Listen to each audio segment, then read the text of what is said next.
안녕하세요. 방금 분에 넘치는 소개를 받은 신각수입니다. 사실 저는 국제정치학자가 아닙니다. 외교관 생활 36년 하고 2013년에 그만두고 12년 동안 정말 자유로운 영혼처럼 Free as the Wind를 모토로 살고 있습니다. 그래서 오늘 여러분과 함께 우리가 사는 2020년대는 시대의 변곡점입니다. 이 슬라이드에도 나오겠습리다만 우리 대한민국이 1960년대 초반 박정희 대통령 리드하에 경제개발을 시작해서 산업화, 그리고 87년 민주화, 그리고 정보화, 세계화를 거치면서 세계 10대 국가 가운데 하나로 그야말로 이 경제발전 사상 아마 초유의 개도국에서 선진국, 근데 저는 개인적으로는 선진도상국이라고 얘기를 합니다. 왜 이런 말씀드리냐면 몸집은 커졌는데 머리는 비어있는 게 우리 한국 사회의 현재의 가장 큰 문제점이 아닌가. 그 머리를 채우는 작업이 완성됐을 때 우리는 선진도상국에서 선진국이 된다고 생각합니다. 그 가운데 하나가 우리 국민들이 좀 더 외교에 대한 이해도, 저는 디플로마시 리터러시라고 제가 얘기를 합니다만, 그것이 높아질 때 우리 사회 전체가 레벨업이 된다고 생각을 합니다. 그런 차원에서 이 시대의 변곡점에 선 가운데 상당히 그동안 이룩한 것이 많은 한국이 피크 코리아가 되느냐 안 되느냐의 기로에 선 것도 이 국제사회의 변곡점과 상당히 관련이 깊습니다. 그런 차원에서 한번 그것을 같이 생각해보고 앞으로의 길을 찾는 그러한 작업을 한번 제 나름대로 하겠습니다. 포스트 탈냉전 시대의 개관, 즉 우리가 2020년대 초반에 시작됐다고 보는 포스트 탈냉전 시대는 어떤 양상을 띠고 있는가, 그리고 그 포스트 탈냉전 질서라는 게 굉장히 혼돈의 국제 질서인데 그 내용이 어떻게 전개되고 있는가, 그리고 그것의 가장 핵심은 저는 미국과 중국의 패권 경쟁이라고 봅니다. 그것이 어떻게 될 것인가를 살펴본 뒤에 그럼 과연 대한민국은 이러한 경랑의 혼돈의 질서 속에서 어떻게 미래를 설계해야 할지 하는 걸 좀 생존 방정식이라는 형태로 풀어보도록 하겠습니다.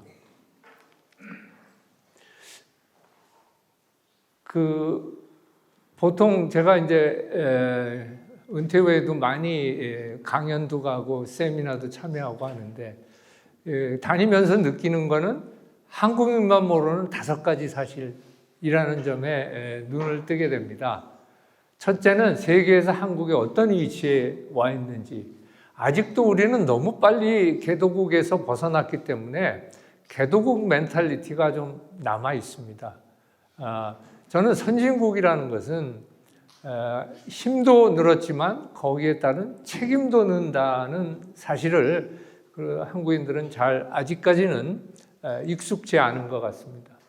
두 번째는 세계가 얼마나 빠른 속도로 바뀌고 있는지, 최근 AI의 역할도 있습니다만 정말로 빠른 속도로 바뀝니다. 제가 태어났을 때는 집에 전화가 없었습니다. 지금은 휴대폰에서 모든 걸 해결하고, 여러분 휴대폰 하나 안 들고 바깥에 하루만 다녀보십시오. 세상이 달라질 겁니다. 그만큼 빠른 속도로 사회가 진화하고 있습니다. 세 번째는 세계가 얼마나 위험해졌는지에 대해서 우리가 조금 인식이 부족한 것 같습니다. 정말로 유엔의 5대 상임이사국 가운데 하나, 상임이사국이라는 건 세계의 평화와 질서를 지킬 책무를 부여받고 거부권을 행사하는 나라입니다. 그 나라의 가운데 하나인 러시아가 바로 인접국 우크라이나를 2022년 2월에 침공을 하게 되죠. 그리고 중동에서는 2023년 10월에 하마스라고 하는 팔레스타인의 가자 지구의 일종의 테러 단체지만 어쨌든 뭐 어떻게 보면 독립을 지향하는 그런 단체가 이스라엘을 공격함으로 해서 아직까지도 두 개의 전쟁은 계속되고 있고, 우리가 살고 있는 이 동아시아를 보더라도 한반도, 그다음에 동중국해, 대만, 남중국해, 이 지정학의 충돌로 인해서 분쟁이 발생할 소지가 많은 그러한 지역이 바로 이 지역입니다.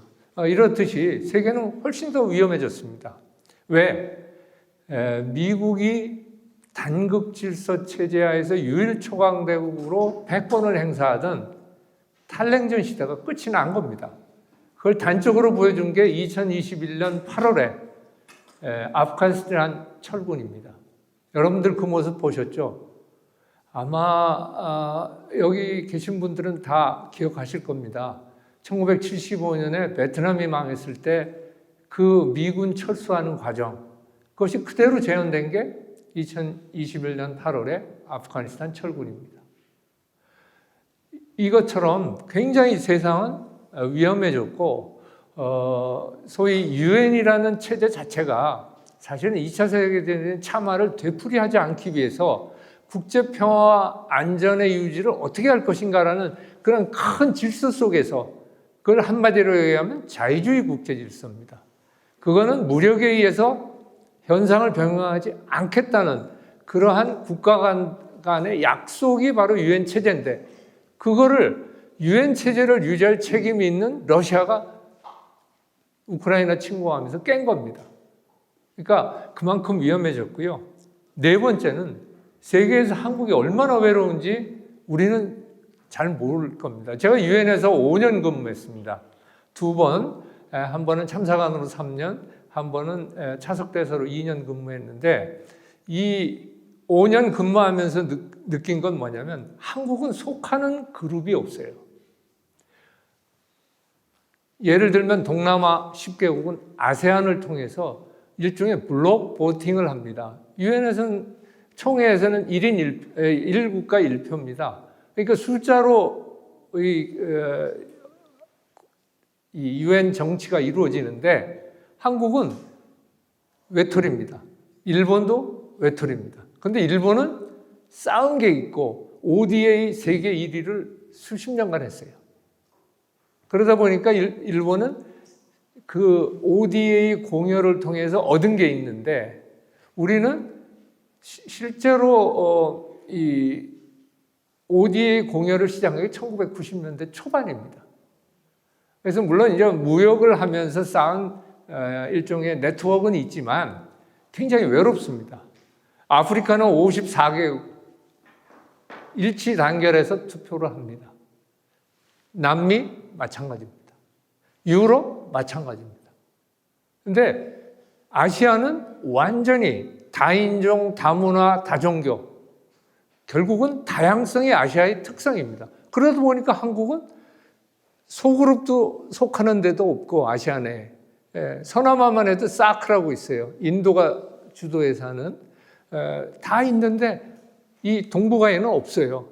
한일중이 있지만 중국은 우리하고 체제가 달라서 투표를 하게 되면 뭐 거의 다 다르게 투표합니다. 그만큼 한국은 외롭습니다. 그리고 마지막으로 한국이 얼마나 취약한 국가인지에 대해서 우리 의식이 좀 희박합니다. 대한민국은 무역 의존도가 OECD 국가 가운데 거의 가장 높은 축에 속합니다. GDP의 한때는 100%가 넘었습니다. 지금은 한 90에서 80 사이 왔다 갔다 하죠. 그러니까 시장이 한국에 없는 겁니다. 해외 시장에 의존하는 국가입니다. 그렇기 때문에 자유무역 체제가 무너지면 제일 타격을 받는, 지금 미국이 전개하고 있는 트럼프 정부 하에 관세 전쟁의 최대 피해국 가운데 하나입니다. 아마 OECD 국가 가운데는 최대 피해국가일 겁니다, 우리가. 네. 그렇죠? 거기다가 지정학적으로는 예전에 왜 국가안보보좌관을 했던 브레젠스키가 그랜 체스 게임이라는 그 책을 쓰면서 세계에서 가장 지정학적으로 위험한 국가가 유럽에서는 폴란드, 이 아시아에서는 한국이다라고 썼습니다. 그만큼 지정학적으로 대한민국은 위험한 국가입니다. 세계 1, 2, 3, 4위가 모여 있는 곳입니다. 거기에 10위 정도로 따라붙은 것만도 저는 큰 다행이라고 생각을 합니다. 거기다 에너지는 어떻게 돼요? 98% 수입입니다. 석탄인데 요즘 석탄 이제 못 써요. 그러다 보면 100% 수입해야 합니다. 네. 그러니까 그만큼 한국은 취약한 국가입니다. 좀 서론이 길어졌습니다만 포스트-스탈린전 시대 그 개관에 대해서 이제 말씀드리겠습니다. 이게 바로 아까 서두에 말씀드린 미군이 2021년 8월에, 사실은 이게 트럼프 대통령이 지금 카타르에서 아프가니스탄의 그 탈리반 정권하고 합의해서 철군을 하기로 해놓은 걸 바이든 정부에서 충분한 준비 없이 하다가 이런 이 수송기 타고 탈출하는 모습 보십시오. 미군이 아프간 정부군에게 그 공유했던 무기 수백억 불, 그거 다 탈리반 손으로 들어갔습니다.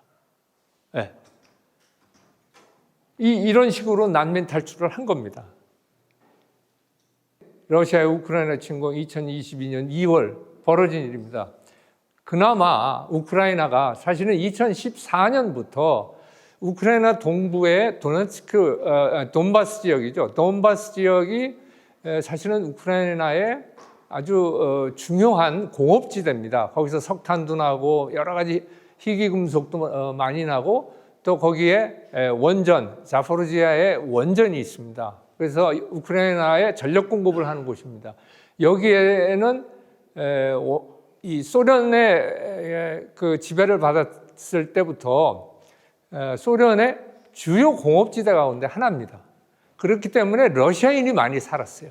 그래서 러시아인의 분리독립운동을 러시아가 지원을 한 거죠. 그래서 그걸 막기 위해서 이 우크라이나에서 많이 대비를 하고 또 미군한테 그 지원을 받고 영국군이 또 훈련을 해줬습니다. 우크라이나를. 그래서 2014년부터 2022년 8년간 우크라이나가 대비를 좀 했기 때문에 러시아가 그 압도적인 군사력을 가지고도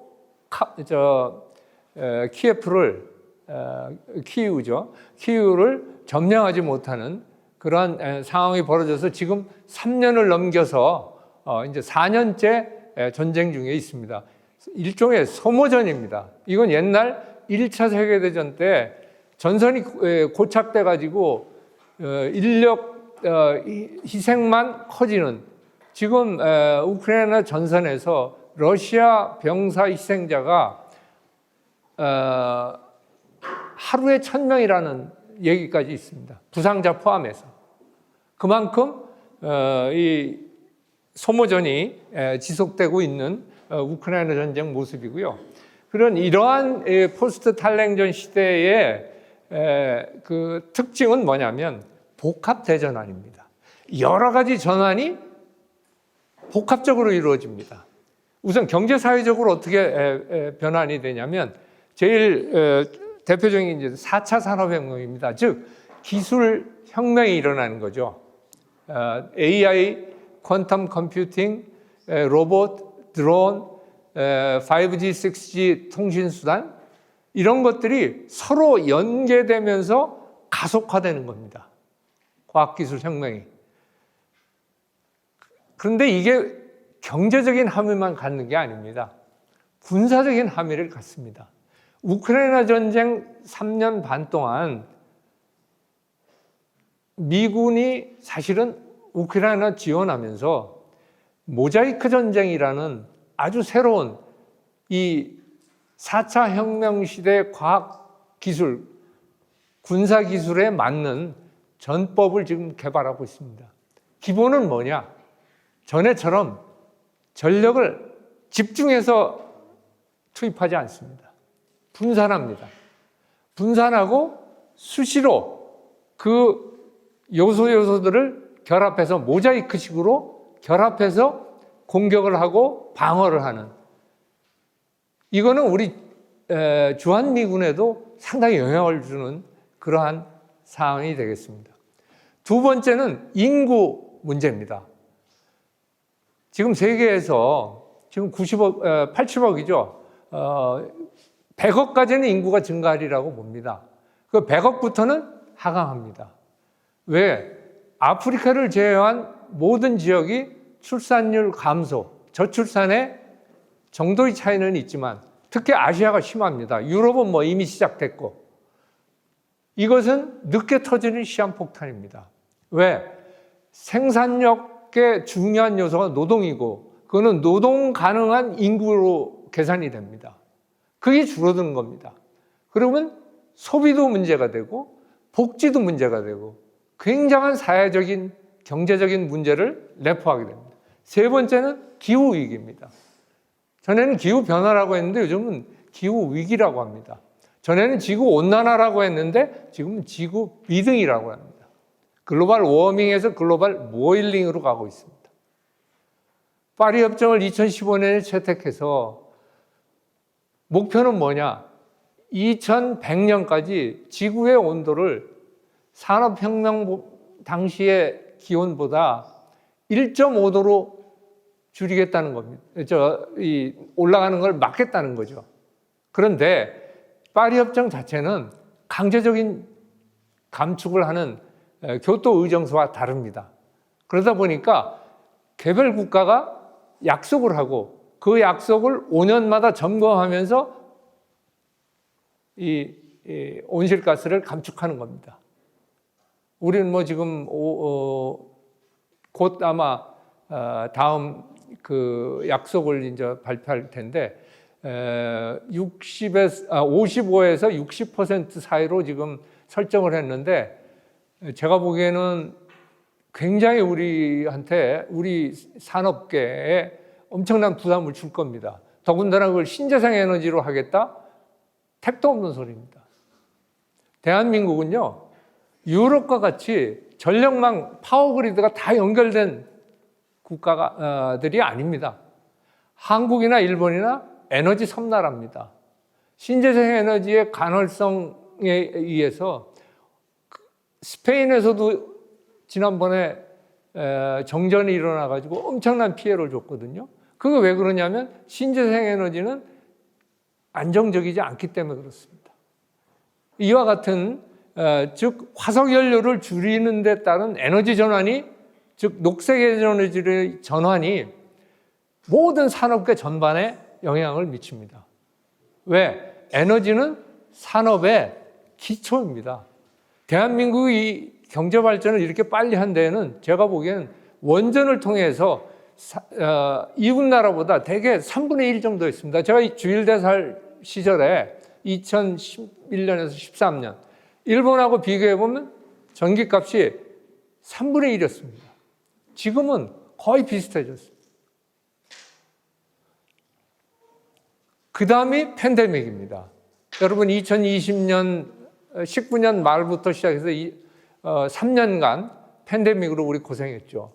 근데 팬데믹은요, 앞으로 더 자주 그리고 더 심하게 올 겁니다.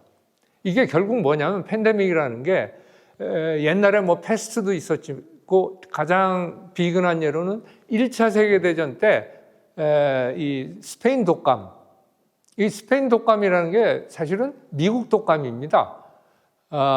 미군이 유럽 전선에 1차 세계대전에 늦게 참전하면서 미국에 있던 독감을 들고 간 거예요. 그래서 그게 전 세계로 유포돼가지고 5천만이 죽었습니다. 근데 1차 세계대전이 끝나고 2차 세계대전까지의 그 한 30년 전간기라고 하는데 그 전간기의 사회 경제적인 여건을 규정했던 것이 바로 스페인 독감의 여파입니다. 저는 코로나19가 3년 만에 끝났지만 그 여파는 아직도 계속되고 있습니다. 지금 세계가 인플레이션에 허덕이고 있었잖아요. 그리고 각 정부마다 부채가 늘어났죠. 왜? 경기 진작하려고 이 채권 발행 그리고 양자 완화를 통해서 돈을 막 푸는 겁니다. 그 푼 돈이 지금 계속 돌아다니면서 환투기도 하고 뭐 이런 걸 하면서 한편에 있어서는 정부 부채가 늘어나고 정부 부채가 늘어나면 어떤 현상이 벌어지느냐? 정부 예산에 빚 갚고 이자 갚는 데 쓰는 비율이 늘어납니다. 그래서 굉장히 팬데믹의 영향은 크고 팬데믹 자체가 동물에 있던 바이러스가 인수공통 바이러스로 전환하는 겁니다.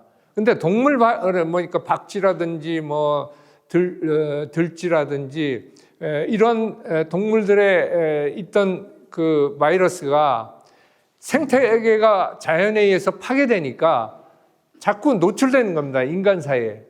그래갖고 그게 인수공통의 바이러스로 바뀌어서 인간을 공격하는 거죠. 그래서 더 자주 일어날 가능성이 크다는 거죠. 두 번째로는 이제 국제정치적으로도 큰 변환입니다. 뭐냐?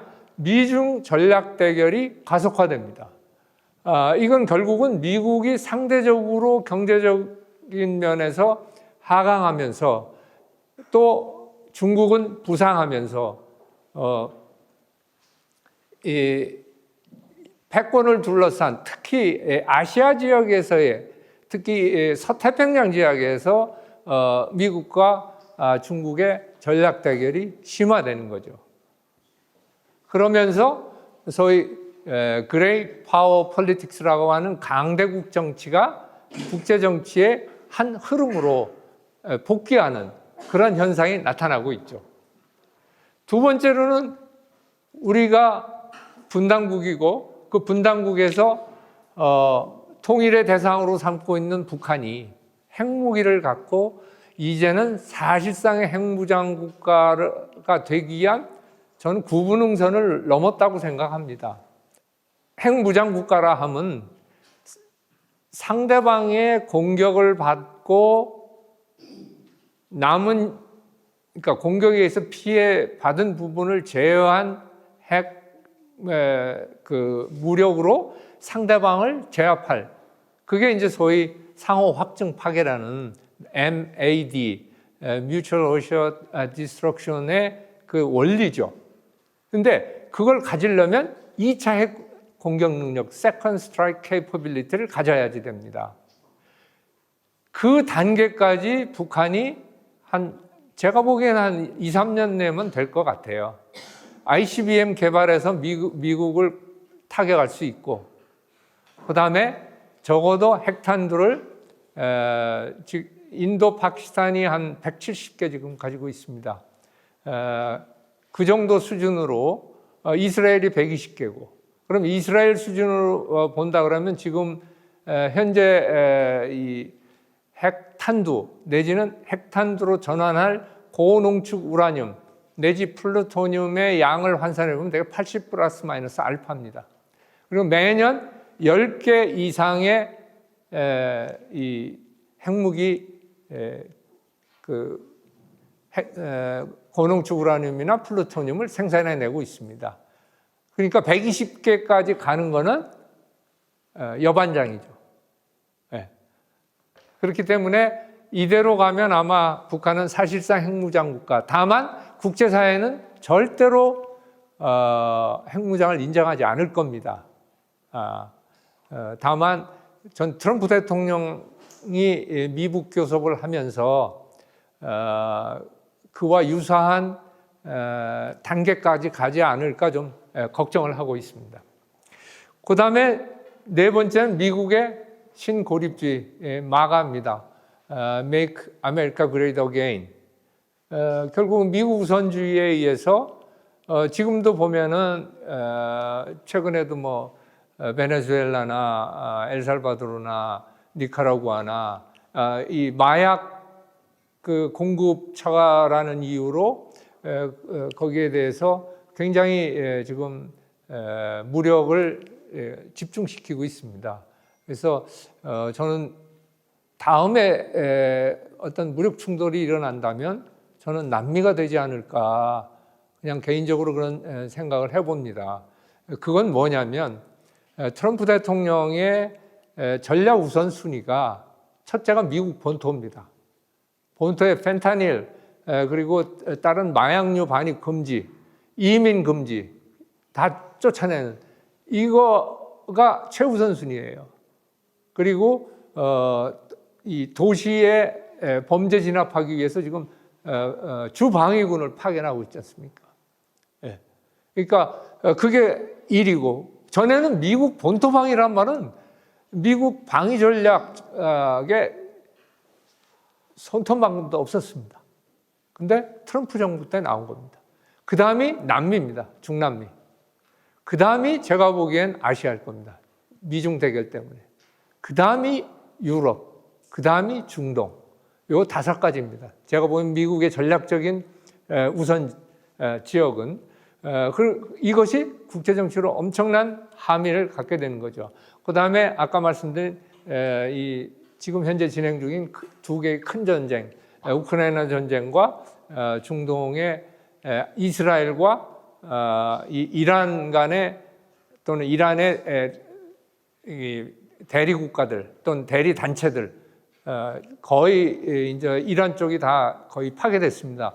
이란의 핵시설 파괴했죠. 그 다음에 시리아는 러시아가 우크라이나 전쟁에 손쓰는 틈을 타서 이 내란 세력이 정권을 뒤집어 엎었죠. 시리아도 이게 복잡한 나라입니다.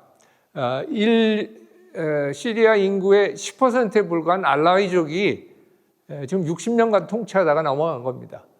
그래서 그러니까 이 아랍의 메인스트림인 수니 세력이 시리아에 복귀한 겁니다. 그렇죠. 이라크는 지금 이라크의 3분의 2는 시아파입니다. 이란하고 가깝습니다. 그렇지만 이란하고 조금 거리를 지금 두고 있습니다. 그렇고 그 다음에 팔레스타인에서는 하마스, 그리고 레바논에서는 헤즈볼라는 거의 완전히 이스라엘이 다 때려 부셨습니다. 그리고 가자지구 완전히 때려 부셨습니다. 그렇기 때문에 현재 전체적으로 중동에서는 이스라엘의 무력 우위가 확립된 상태.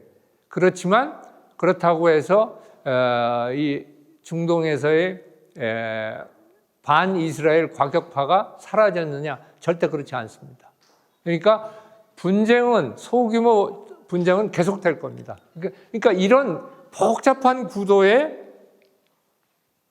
그 세계 질서 양상입니다. 이게 제가 그 세계 주요 국가의 GDP 추이를 가져왔는데 조금 흐릿해서 보시기 힘들겠지만 몇 가지 여기에서 우리가 적어야 할 게 1978년에 중국이 등소평의 개혁 개방을 시작합니다. 그러면 이 노란 게 중국인데 얼마만큼 뒤처졌는지 아시겠죠? 저는 개인적으로 모택동이 한국에 엄청나게 기여했다고 생각합니다. 1960년대 초반에 유소기가 개혁파였거든요. 유소기가 그 문화대혁명을 거치지 않고 등소평이 했던 식으로 개혁을 했더라면 대한민국은 경제개발 기회 잃었을 겁니다. 모택동이 권력 유지하기 위해서 문화대혁명을 했기 때문에 완전히 중국이 망가졌고 그 사이에 우리는 시간을 벌어서 이 테이크오프가 가능했던 거죠. 그때가 이때입니다. 78년. 그런데 2000년이 되면 이렇게 올라갑니다. 이거는 지금 이 구매력 기준이기 때문에 그렇습니다. 그러니까 2000년에 명목 GDP가 중국은 세계 6위였습니다. 그러다 2010년에 일본인 세계 2위였는데 10년 만에 6위에서 2위로 따라잡습니다. 그리고 지금은 일본의 3배, 미국의 3분의 2입니다. 그만큼 중국 경제의 그 발전 속도가 덩치가 14억 인구가 그 정도 연 5% 경제 상승한다는 거는요, 엄청난 일입니다. 대개 지금 18억 불에서 19억 불 그 정도 GDP인데 그게 5%씩 성장한다고 생각해 보십시오. 그러면 한 해에 대개 9천만 불, 8천만 불 성장하는 거 아닙니까? 웬만한 그 중소 국가들의 1년 GDP 하나씩 만들어내는 겁니다. 그만큼 중국의 그게 굉장히 크다는 거죠. 4차 산업혁명의 요게 AI 로봇하고 양자 컴퓨터 이 두 개가 제가 보기에는 4차 산업혁명의 앞으로 미중 기술 경쟁의 핵심적인 요소입니다. 왜? AI 로봇, 이건 이제 이 AI의 지능이 인간의 지능을 능가하는 걸 싱귤레리티 모멘트라고 그럽니다. 이 시점을 올트만이라고 하는 오픈 AI 만든 사람이 2030년에 온다고 지금 그러잖아요. 모르겠어요. 그게 이제 실현이 될지는 모르겠지만 앞으로 5년밖에 안 남았어요. 그러면 인간보다 더 나은 인공지능이 나와서 인간을 지배할 수도 있고 인간을 조력할 수도 있고 뭐 그거는 인간이 하기 나름이겠죠. 그만큼 이거는 한마디로 혁명적인 변화 가능성을 내포한 거고요. 양자 컴퓨팅 이거는 여러분 주식 투자하는데 제일 잘하는 사람이 누군지 아세요? 수학자입니다. 수학으로 다 계산해서 합니다.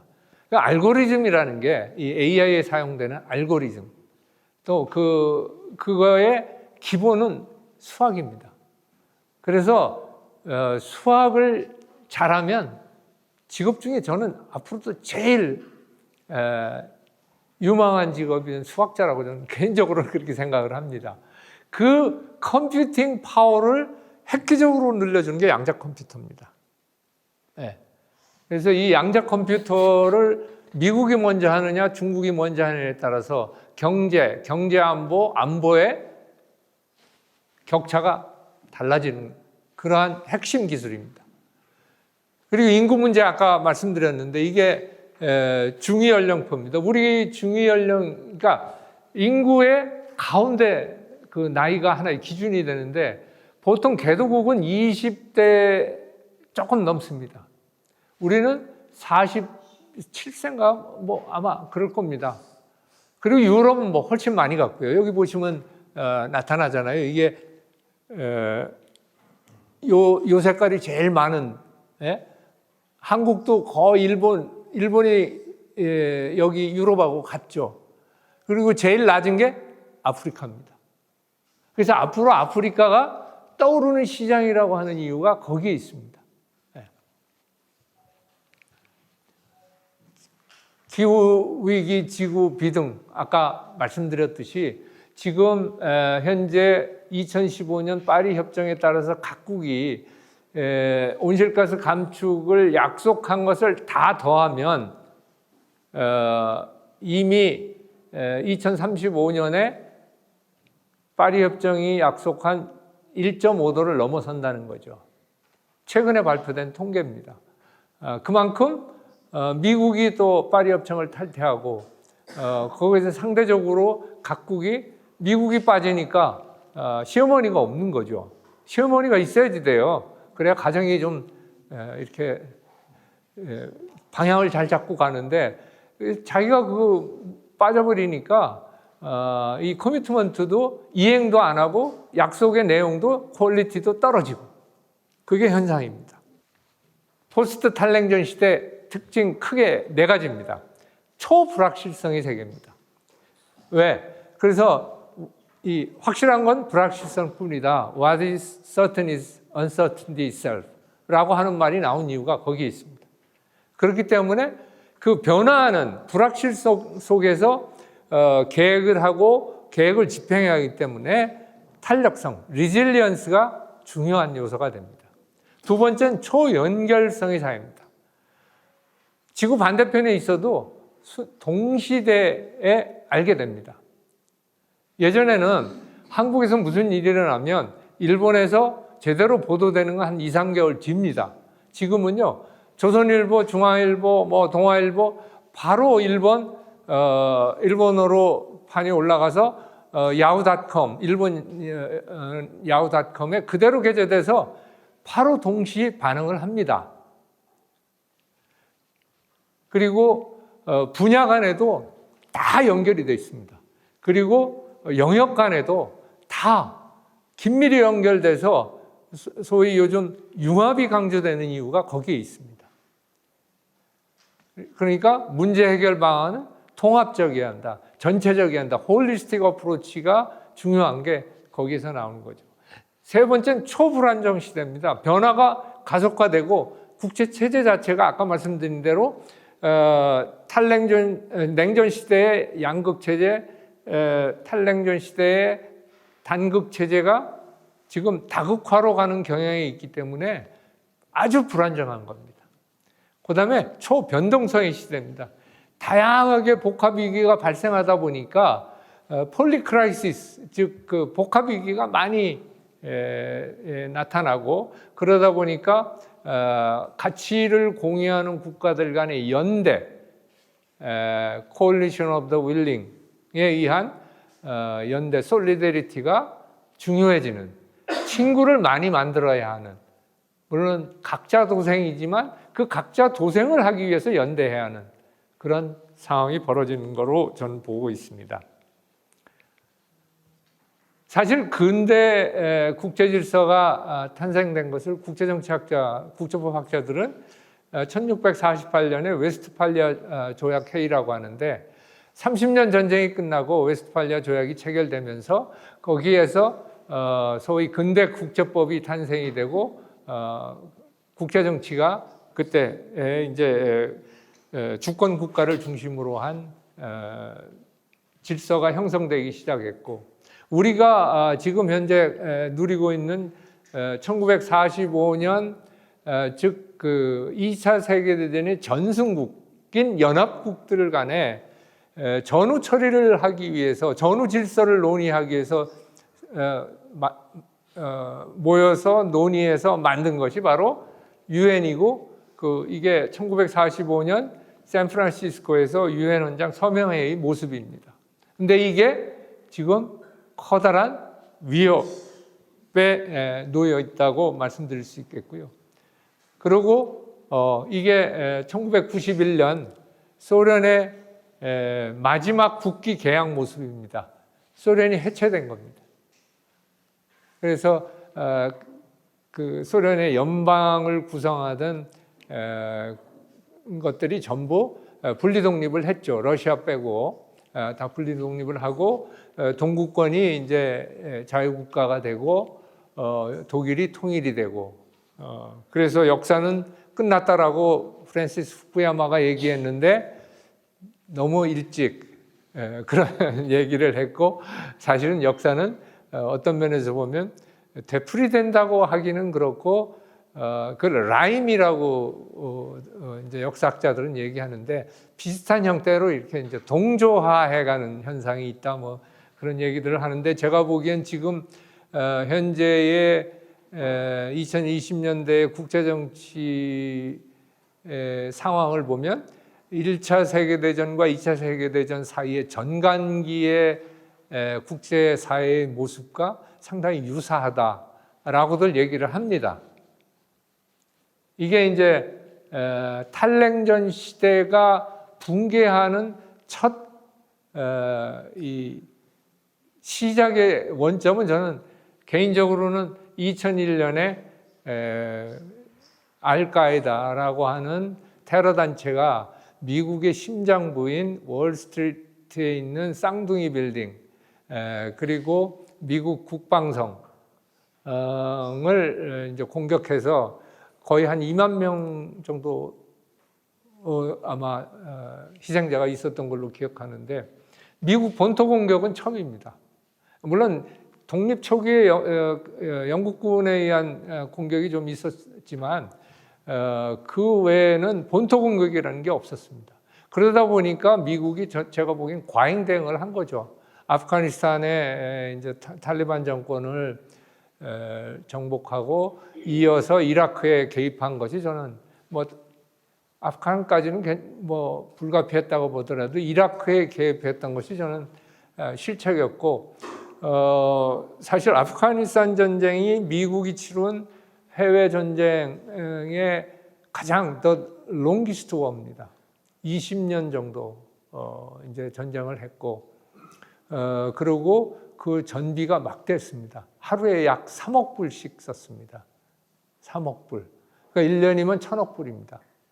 미국 국방비가 지금 작년에, 그러니까 올해 1조를 처음 넘을 것으로 이제 올해 이제 해갖고 내년 얘기하고 있습니다만 보통 8천억 불 정도였거든요. 7천, 8천억 불 그라고 하더라도 한 해 1,000억 불씩 아프간, 이라크에 그걸 넣었으니까 상당한 그게 미국 경제에 영향을 주지 않았나 하는 생각이 들고 또 하나 2001년에 단초가 된 게 중국의 WTO 가입을 허용해 줍니다. 이게 사실은 클린턴 대통령 시절에 결정해서 부시 대통령 초기에 집행을 한 건데 이 전제가 뭐였냐면 무역을 자유롭게 해서 중국 경제가 성장하면 중국이 책임 있는 이해 당사자, responsible stakeholder가 되어서 미국이 주도하고 있는 자유주의 국제 질서에 동조할 것이다라는 전제하에서 WTO 가입을 허용했습니다. 제 개인적으로는 이때 가입할 때 우리 IMF 사태 벌어졌을 때 IMF가 우리 경제를 완전 개방해 놨습니다. 지금 통제가 안 됩니다. 우리나라는 통제 능력이 없어요. 다 자유화 시켜놨기 때문에.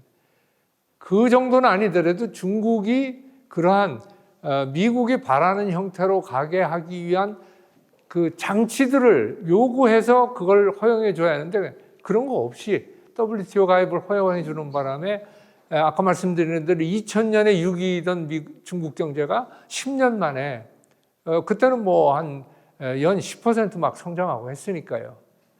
보통 7% 성장하면 10년에 2배가 됩니다, 경제가. 그러니까 10% 성장해갖고 막 나가니까 복리로 올라가는 거니까 굉장히 커지는 거죠. 그래서 결국은 미국 경제를 위협하는 그런 상황이 벌어진. 그러니까 미국 입장에서 보면은 좀 억울한 면이 있어요. 제가 보기엔 뭐냐.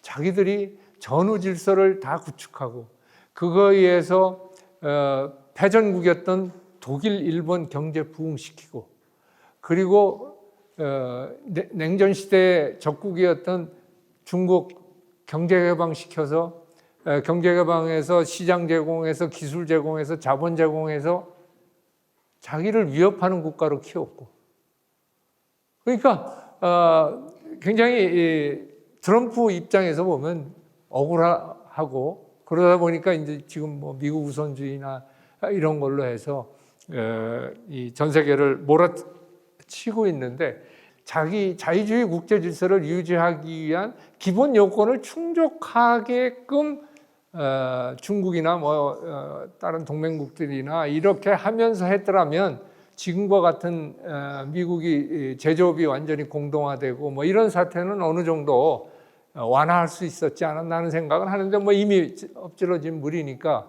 그건 어쩔 수 없죠. 그리고 2008년 세계 금융위기는 저는 미국이 이제 산업자본주의에서 금융자본주의로 영국과 비슷하게 다 이행을 했습니다. 그러다 보니까 금융자본주의에 돈을 벌려고 하는 게 일종의 뻥튀기를 하는 거죠. 그래서 서브프라임 모기지 론을 갖다가 그걸 다시 일종의 파생상품, 데리버티브를 만들어 가지고 그거를 계속 돌리는 겁니다. 돌리면 어떻게 돼요? 거품이 생기잖아요. 그 깨진 게 2008년 세계 금융위기입니다. 그래서 사실 한국도 그때 굉장히 어려운 상황에 직면했습니다만 세계 경제가 미국의 어떤 국내 경제의 실패죠. 그 실패에 의해서 크게 흔들린, 그리고 그게 2010년대에 거의 중반까지 그 후유증이 갔고, 그러다 조금 있다가 2019년 말에 팬데믹에 의해서 그보다 더 큰 세계 경제가 타격을 받은 겁니다. 그러니까 여전히 제가 보기엔 세계 경제가 엄청난 타격을 받고 있고, 그 타격을 받는 게 바로 세계 질서에 그대로 영향을 미치는 그런 상황이라고 생각을 합니다. 그렇게 되다 보니까 이제 구조적 변환이 일어나는데 남고 북저 현상이 있습니다. 남은 개도국 그리고 신흥개발국을 얘기하고 북은 선진국을 얘기합니다. 그래서 미국, 유럽, 일본, 소위 G7 7개 나라의 그 3대 축이 전부 경제적으로 어렵습니다. 미국은 아까 말씀드린 금융자본주의가 한계가 되고 이 검소한 초강대국이라고 미국 국제정치학자가 이제 후르갈 슈퍼파워라고 얘기를 했습니다만 이게 상당히 미국의 경제가 내부 골병이 좀 들어있는 거죠. 그 대표적인 게 쌍둥이 적자, 무역 적자와 재정 적자. 특히 재정 적자가 지금 미국에서도 심각한 것이 지금 미국이 국채 규모, 정부 부채 규모가 36조 달러입니다. 36조 달러를 이 빚을 갚고 이자를 갚는 데 쓰는 돈, 그 데트 서비싱이라고 하는데 그것이 미국 국방비를 넘어섰습니다. 그래서 이게 상당히 큰 문제고, 또 하나는 미국 경제는 이상하게 총량으로 보면 계속 세계 경제의 25% 내외에서 움직였습니다. 그 말은 미국 경제는 선진국 경제 가운데 가장 좋은 양상을 보이는데 뭐가 문제냐? 양극화가 된 겁니다. 그래서 예를 들면 미국 GDP의 주요한 소스가 플랫폼입니다. 그러면 최근에 테슬라가 그런 주주총회에서 결의했더라고요. 경영 목표 몇 개를 달성하면 1조 달러를 샐러리로 주겠다는 거예요. 그러면 지금 한 달에 20만 명, 30만 명을 레이오프 실직시키면서 한 사람은 그렇게 많은 부를 가지는 거예요. 결국 뭐냐? 중산층이 사라지고, 중산층이 사라지면 민주주의는 기반이 없어집니다. 네. 그래서 이 사회 양극화라는 것이 미국은 또 더군다나 다민족, 다인종 국가거든요. 그래서 이 인종 간의 그 인종 차별 문제도 심각하고, 그리고 젠더도 지금 그 원크 문화와 지금 사실 공화당과 민주당 간의 그 대결의 그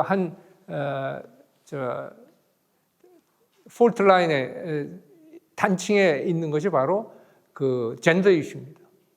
민주당의 원크 문화에 대해서 공화당 특히 백인 블루 칼라를 중심으로 하는 반발, 그것이 영향을 미치고 있듯이 그렇고, 그러다 보니까 민주주의가 약화되고 중러의 전략적인 도전은 나오고, 유럽도 마찬가지입니다. 유럽은 지금 뭐 사실 경제가 제일 나쁩니다. 왜?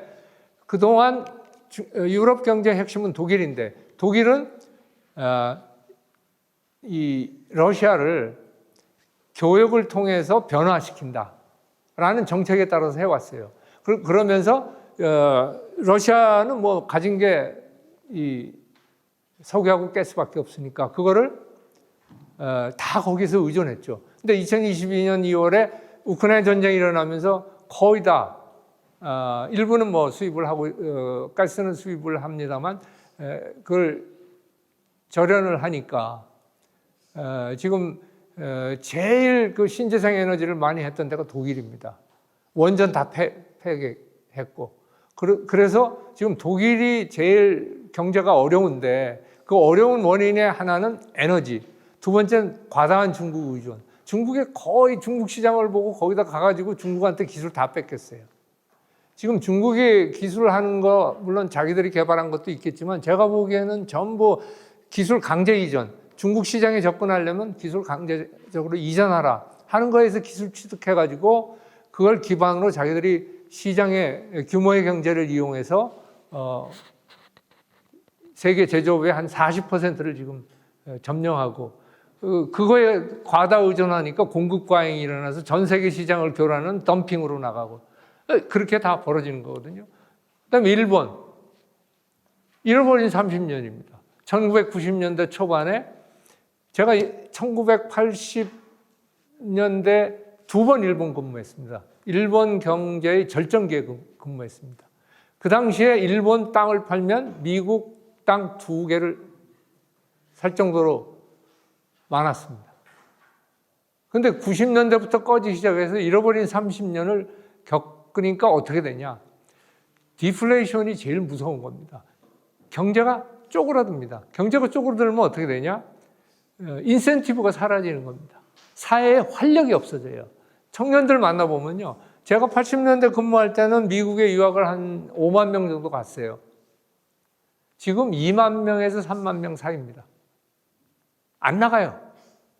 그리고 비정규직이 많이 늘다 보니까 그냥 뭐 일본에서 적당히 아르바이트해서 시급받아서 먹고 사는 데는 지장이 없거든요. 그러니까 경제가 늘어야 그 늘어나는 파이를 향해서 모든 경제 주체가 활동을 하고 하는데 디플레이션이 오래되다 보니까 그러한 무기력증이 일본 경제에 있는 겁니다. 그러다 보니까 어떻게 돼요? 강한 일본을 원합니다. 경제가 나빠지면 우경화 현상의 온상이 됩니다. 강한 국가를 요구하고 쇼비니즘이 나오고 대배격하는 그런 경향이 나타나는 거죠. 이 GDP 성장추이를 보시면은 아시겠습니다만 이렇게 일본이 빨간 건데 이거 보십시오. 2024년에 미국이 중국에 중국의 3분의 2 정도에 와 있고요. EU가 2010년에 재밌는 게 미국하고 EU하고 GDP가 거의 같았어요. 근데 15년이 지나는 동안 지금 한 70%도 안 됩니다. EU 28개국인가요? 26개국인가 28개국인가? EU 전체 합한 GDP가 미국의 70%가 안 됩니다. 그만큼 떨어진 거죠. 일본은 뭐 이렇게 그대로고요. 일본은 제가 유엔에 근무한 게 2005년인데 그때 분담국 2위였습니다. 대개 한 12% 분담했습니다. 지금은 한 3인가 4인가로 떨어졌습니다. 네.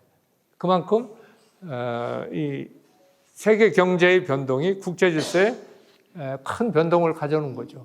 무역도 마찬가지입니다. 이게 보면은 유럽의 경우에는 역내 무역이 굉장히 많습니다. 그렇더라도 지금 보면은 세계 1위를 차지하는 국가 수가 이 빨간 게 중국이 세계 1위인 국가들이고요. 미국은 지금 보세요. 여기 하나, 그리고 아마 브라질도 최근까지였다가 그 트럼프 들어오면서 확 바뀌었습니다. 예. 대두 같은 거 뭐 미국에서 수입 안 하고 브라질로 전환하고 뭐하고 이렇게 하면서 많이 바뀌었는데 어쨌든 이만큼 중국의 세계 시장에서의 점유력이 상상을 초월할 정도로 높다는 거죠. 일본의 잃어버린 30년은 여기 이제 그 도표로 이게 보면 뭐 디플레이션이 언제 시작됐고, 요게 사실 아베노믹스를 해서 요게 2012년에 이제 12월에 집권을 해서 시작을 해가지고요. 아베노믹스 3개의 화살을 쐈는데 제가 보기엔 관역에 맞춘 건 1.5개 정도 되고, 여전히 일본 경제는 5조 달러 수준에서 못 벗어나고 있습니다. 성장률이 대개 1% 내외밖에 되지 않습니다. 그런 어려움이 있고요. 반면에 이제 신흥국 개도국이 이제 부상을 하는데요. 그걸 대표하는 게 이제 브릭스. 사실 중국은 이젠 개도국이 아닌데 이제 개도국 연하다가 최근에 이제 개도국주의 WTO에서 물러난다고 해서 물러났습니다. 그 개도국주의 단물은 다 빼먹고 이제 그 뭐 자기들 국가 위상 높인다고 이제 빠졌는데 어쨌든 이 브릭스의 중국, 인도, 러시아, 브라질, 남아공에 최근 6개국이 더 가입을 했습니다. 그래서 그 6개국에 또 이제 준회원국들도 있고 뭐 가입 희망국도 해서 대개 한 30여 개국이 됩니다. 그런데 여기 보면 뭐 터키, 사우디,印니, 베트남, 멕시코, 콜롬비아 등 이런 신흥국들의 경제 성장률이 상당히 높습니다. 5%에서 6, 7%까지 이렇게 가고 선진국은 대개 보면 1에서 2% 사이입니다. 그러니까 그만큼 시간이 갈수록 격차는 줄어드는 거죠. 그러면서 소위 글로벌 사우스라는 뭐 어떤 단합된 뭐는 아닌데 발언권이 높아지고 그리고 전에는 비동맹이라고 그래서 동서에 아무 쪽에도 가담을 하지 않았는데 요즘은 양쪽에 다 그 연을 맺고 그 유리한 것을 골라가고 있습니다. 그래서 브릭스는 지금 중국이 굉장히 공을 많이 들이고 있고 미국에 대한 전략 대결에서 굉장히 중요한 수단으로 쓰려고 하고 있습니다. 그래서 은행도 만들고 기금도 설치하고 뭐 1,000억 불씩 내서 하고 또 1대1로를 통해서 많은 개도국들의 이 자금 지원을 하고 있습니다. 이게 지도를 거꾸로 놓은 건데요. 요게 글로벌 사우스입니다. 여기는 이제 글로벌 노스 앤 웨스트가 섞여 있는 그런 상황입니다. G7과 브릭스 경제력 비교를 보시면 아시겠지만 1995년에는 44% 대 16%. 그러니까 G7이 굉장히 파워풀했던 때죠. 2010년 하면 벌써 중국의 존재로 인해서 많이 줄었고 2023년에는 뒤집어졌습니다. G7. 물론 이제 G7 외에 선진국들을 집어넣으면 조금 더 많습니다. 이렇게 되니까 혼돈하고 무질서한 거죠. 그래서 소위 다중연합, 아까 말씀드렸는데 전에는 아무 쪽도 안 하고 나는 독야청청하겠다라는 게 비동맹 운동이었는데 이제는 다동맹입니다. 다연합. 그리고 그러다 보니까 유동성, 불확실성, 복잡성, 모호성이 이 국제 사회를 지배하는 결국은 중국이 부상하고 미국이 상대적으로 쇠퇴하면서 지정학적으로 불안정해지고 보통 G2, 뭐 G1 그러니까 탈냉전 시대는 G1이었죠. 미국 혼자 패권 국가로서 국제 질서를 요리했는데 이제는 미중 간의 G2가 되느냐, 아니면 미국도 중국도 G2라고 하면 책임도 있는 거거든요. 책임은 방기하고 힘만 행사하는 G0가 되느냐라는 거죠. 그리고 이러한 미중 대결이 전쟁으로 가냐, 평화적으로 해결되느냐, 즉 그레엄 앨리슨 하버드대 교수가 얘기한 투키디데스 함정이 재생하느냐. 뭐 16개 사례를 연구해서 1500년 이후에 12개가 전쟁으로 패권 경쟁이 끝났다. 4개만 평화적으로 해결됐다. 그렇게 이제 한 건데, 글쎄 그건 좀 지켜봐야 할 것 같고요. 킨들버그 함정이라는 건 이 패권 국가들은 국제 공공재를 제공해야 합니다. 해양의 안전이라든지 또는 뭐 지구 온난화 문제가 있으면 지구 온난화 문제를 해결하는데 국가 자원을 사용한다든지 이러한 소위 패권 국가의 책임이 있어야 하는데 패권 국가가 이것을 방기했을 때 그러면 킨들버그 함정이 일어나서 국제 질서는 더더욱 혼란해지는 거죠. 아덴만에서 해적이 난무하는데 아무도 가서 진압을 하지 않으면 국제 통상로가 막혀버리니까 선박 보험은 올라가고 그러면은 물가는 올라가고 공급은 늦어지고 그런 현상이 벌어지는 거죠. 제가 보기엔 새 국제 체제가 등장할 때 상당 기간은 불안정한 표류가 진행되지 않겠는가. 그건 모르겠어요. 2030년대 중반 되면 미중 간의 어떤 경제 경쟁이 어느 정도 수습이 되지 않을까 하는 개인적인 관측인데 그건 뭐 전혀 모르겠고요. 그 사이에 일종의 임시적인 휴전, 모두스 비벤디라고 이제 임시협정이죠. 임시 합의를 통해서 전략 대결을 완화하는 지금 트럼프 대통령이 시도하는 게 그런 게 아닌가 하는 생각이 드는데 조금 더 지켜봐야 할 것 같습니다. 중러 관계 사진. 예. 지금 우크라이나의 오른쪽 팔을 다치고 왼쪽 팔에 뭐 한계 없는 우위, friendship without limit라고 하는 뭐 관계를 해서 전략적 뭐 동맹이라고 하는데 제가 보기엔 전략적 편의에 의한 결혼이 아닌가 그런 생각을 합니다. 이게 북중러 관계 최근에 중국이 사실은 2차 세계대전을 이긴 건 국민당 정부예요. 지금 공산당 정부가 아닙니다. 근데 남의 업적 탈취해가지고 대만의 업적을 탈취해서 전승절 기념 행사를 9월 3일 날 합니다. 이 오른쪽 그림에 박근혜 대통령이 가 있고 왼쪽에는 북중러 김정은이가 가 있고 이 사진 두 개가 보여주는 모습이 현재 얼마나 변했는지를 말해주고 있습니다. 그러면서 다극화가 되고 미국의 압도적 우위는 사라졌지만 저는 최소한 금세기 전반까지는 미국의 우위가 지속되리라고 보고요. 특히 미국은 세계 1위의 경제대국이 된 게 1890년대 초반으로 지금 보고 있는데 그렇게 되면 한 150년 세계 1위의 경제대국 지위를 유지해서 스톡, 국부 축적이 이루어진 거죠. 우리는 보통 GDP로 보는데 GDP는 플로우의 개념입니다. 우리가 돈 번다고 다 그게 자산이 되는 건 아니잖아요. 돈 벌어서 쓰고 남은 게 모여서 부가 되는 거죠. 그러니까 그런 개념으로 본다면 경제력이 설사 미국 경제를 중국 경제가 넘어선다고 하더라도 그것에 의해서 바로 패권이 넘어가는 것은 아니고 상당한 시간의 경과가 필요하고 사실 미국이 영국을 따라잡은 게 1890년대 초인데 패권이 넘어간 거는 대개 1945년 2차 세계대전으로 보고 있거든요. 그러니까 그만큼 리드 타임이 필요한 거죠.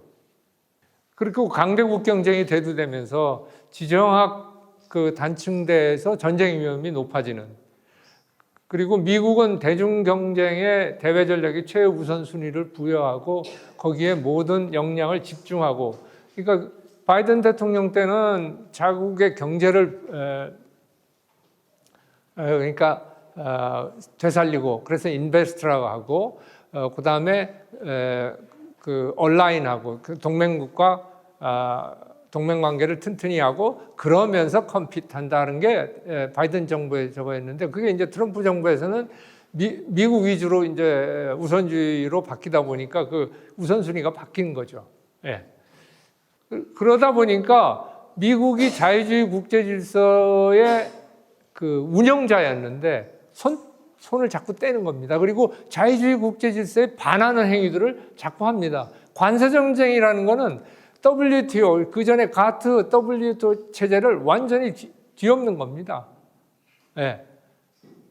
그러니까 우리는 한미 FTA에서 관세 제로에서 25% 상호 관세 매겼다가 다시 15% 하면서 말도 안 되는 3,500억 불 투자하라는, 예? 우리 외환보유고 4,200억 불에 보통 해외 매년 투자하는 게 600억 불입니다. 우리 시장은 전 세계에 있으니까 유럽에도 해야지 되고 동남아에도 해야지 되고 남미에도 해야지 되는데 그거 다 쏟아부어도 안 되는. 근데 어쨌든 뭐 이 정부는 200억 불씩 10년에 걸쳐서 하고 1,500억 불 쉽빌딩 조선에 쓰고 1,500억 불 기업이 또 투자하고 거기다가 에너지 1,000억 불 하면 실제로 따져보면 6,000억 불입니다. 미국 시장 하나에 6,000억 불을 어떻게 우리가 저걸 합니까? 거기다 또 안 들어가는 것도 있어요. 항공기 구입하는데 500억 불 하겠다고 했잖아요. 그리고 무기 구입하는데도 쓸 거 아닙니까? 그러니까 미국이 이런 식으로 하면서 정말 어려운 그런 상황이 됐고 그렇게 되니까 사실 한국의 경제 발전 안보를 지탱한 건 한미동맹과 자유주의 국제 질서인데 동맹은 동맹 경시에 의해서 흔들리고 있고 자유주의 국제 질서는 운영자가 손 떼려고 하니까 흔들리고 있고 거기에 대한 도전 중국과 러시아 소위 싱크라고 하는 차이나 이란 그다음에 러시아 북한의 그 소위 권위주의 연합의 일종의 교란의 축으로서 자유주의 국제 질서를 흔들고 있습니다. 그러니까 안팎으로 자유주의 국제 질서가 흔들리는 그런 상황이 온 거죠. 그래서 트럼프 위기는 본토와 서방부에 집중해서 사실은 전 조금 우리한테는 한미동맹이 지금 제조전기에 들어갔는데 주한미군 문제를 포함해서 여러 가지 참 어려운 그런 여건에 놓여지는 게 아닌가. 인도태평양 전략을 바이든 정부는 굉장히 열심히 했습니다. 인태 전략을 통해서 중국을 억지 봉쇄하겠다는 게 바이든 정부였는데 트럼프 정부의 인태 전략에 관해서 그렇게 성의 있는 대응을 안 하는 것 같아요. 그러니까 쿼드, 오커스 등 이런 이 소위 격자형 네트워킹을 이 서태평양에서 했는데 그게 지금 흔들리고 있고 그리고 트럼프 대통령의 행태를 보면 명확한 전략이 있기보다는 어떤 거래적인 딜을 중시하면서 단기적인 이익에 집중하다 보니까 그 미국이 그동안 세계의 그 패권 국가로서 안정성과 예측 가능성을 보여주던 게 사라진 겁니다. 그래서 결국은 저는 국제사회가 3분지계로 된 게 아니냐. 미국을 중심으로 한 미일, 유럽의 중러, 이런 북한이라는 교란의 축, 그리고 글로벌 사우스. 그리고 미국이 자꾸 이제 ODA도 감축하고 USAID도 거의 무력화시켜 놓고 이러다 그리고 국제기구에서 다 탈퇴했잖아요. 인권이사회에서도 나왔고 파리 협정 탈퇴했고 이렇게 되니까 글로벌 사우스에 대한 중국의 구애 경쟁이 굉장히 치열해지고 있는 그런 양상이고 어떤 일종의 미국이 물러나는 그 공간, 빈 공간을 중국이 채우려는 그런 상황이 되고 있고요. 민주주의 기반 침하가 굉장히 심합니다. 탈냉전이 되면서 민주주의 국가가 늘었습니다. 그러다가 2000년대 중반이 오면 프리덤 하우스에 의한 통계에 의하면 계속 내리막길입니다. 민주주의 국가가 줄고 또 민주주의 국가에서 이 여러 가지 문제가 많이 발생합니다. 아까 말씀드린 대로 우파 극우 보수가 이제 나오고 또 그리고 뭐 헝가리의 오르반 총리라든지 터키의 에르도간 총리라든지 민주주의 투표 민주주의만 있고 민주주의의 가장 핵심인 뭐 표현의 자유나 뭐 이런 것들이 다 침해당하는 허울 좋은 민주주의 형태가 지금 많이 증가하고 있습니다. 그리고 제일 저는 걱정스러운 게 세계 경제가 저성장 모드에 들어간 겁니다. 무역의 증가율보다 경제 성장률이 적습니다. 그러니까 무역 증가율이 경제 성장률보다 적습니다. 사실 개도국이 많은 국가, 특히 개도국의 상류층들이 중산층에 편입한 것이 바로 자유무역에 의한 해외 시장이 제공된 거였는데 그게 자꾸 이제 교란되면서 시장이 파편화되면서 장기 저성장 모드에 들어갔다는 거. 이게 결국은 중산층 감소하고 사회 통합의 문제를 야기하는 거죠. 인도태평양 시대 결국 세계 경제의 중심축은 우리가 있는 인도태평양입니다. 그래서 이미 20세기 후반에 태평양 무역이 대서양 무역을 추월했고 미국은 이 소위 트랜스 어틀랜틱 파트너십이라는 걸 굉장히 중시해 왔는데 이제는 중국과의 경쟁도 있고 해서 이 인도태평양에 관심을 기울이지 않을 수 없는 그리고 세계 공급망의 핵심이 바로 인태 지역에 있습니다. 지금 5개국 가운데 4개국 미국, 중국, 일본, 한국이 독일과 함께 5대 제조국입니다. 중요한 그런 상황이 됐습니다. 그리고 세계 경제의 기관차입니다. 인구의 52%, GDP 60%를 인태 지역에서 담당하고 있고 2030년대 1, 4위의 경제대국이 이 지역에 있을 걸로 봅니다. 인도가 지금 4위죠. 독일 다음 인도인데 아마 독일 올해나 내년에 추월할 거고요. 그러면은 미, 중, 인도, 그 다음에 독일, 일본 뭐 이런 식으로 가니까 굉장히 그리고 지금 인도네시아가 앞으로 크게 각광을 받을 걸로 지금 보고 있습니다. 그래서 이제 그 지금까지의 것을 정리해 보면 미국은 정치 분열이 지금 많이 진행이 되고 있고요. 미중 대립은 가속화할 것이고 그런 가운데 우발적인 분쟁의 가능성은 남아 있고 서구 통치 능력은 열화하는 가운데 동맹 체제가 이완이 될 것이고 중국은 기술 혁신 측면에서는 굉장히 미국을 압도하는 측면이 있지만 거시 경제 면에서는 굉장히 어려운 두 개의 얼굴을 가진 중국이 될 것 같고요. 러시아는 유럽을 위협하고 있지만 러시아의 경제는 퇴보하고 있습니다. 인재 유출이 많고 전시 경제에 의존하고 있고 에너지에 많이 의존하는데 에너지 공급원이 시장이 많이 차단이 되고 있습니다. 제재에 의해서. 그래서 러시아는 그렇고 결국은 G0 시대에서 혼돈, 초불확실성, 다중위기의 상황이 되고 세계화는 많이 후퇴하면서 각국이 보호주의나 산업정책 그리고 공급망 혼란이 계속될 걸로 보고 그런 가운데 경제안보가 중요해지는 그런 세상이 되지 않나 이렇게 생각합니다. 그렇다면 우리 국가 목표는 뭐냐? 아까 말씀드린 대로 선진도상국에서 선진국으로 그리고 분단국 해소하는 평화와 통일입니다. 그러기 위해서 우리 정체성에 맞는 자유주의 국제 질서를 어떻게 유지하고 발전하는가에 초점을 맞추고 경제기술 전쟁 속에서 우리의 지속적 경제성장 모멘텀을 유지하고 전략적 자율성 확대로 우리의 그 전략 공간을 확보하고 그리고 우리 위상을 해서 전 G7 가입해야 한다고 봅니다. 그리고 북핵 어떻게 위협을 무력화할 것인가 그리고 북한을 어떻게 개혁 개방시킬 건가. 북한이 변해야 통일하는 겁니다. 통일은 우리 헌법이 북한에 적용될 때입니다.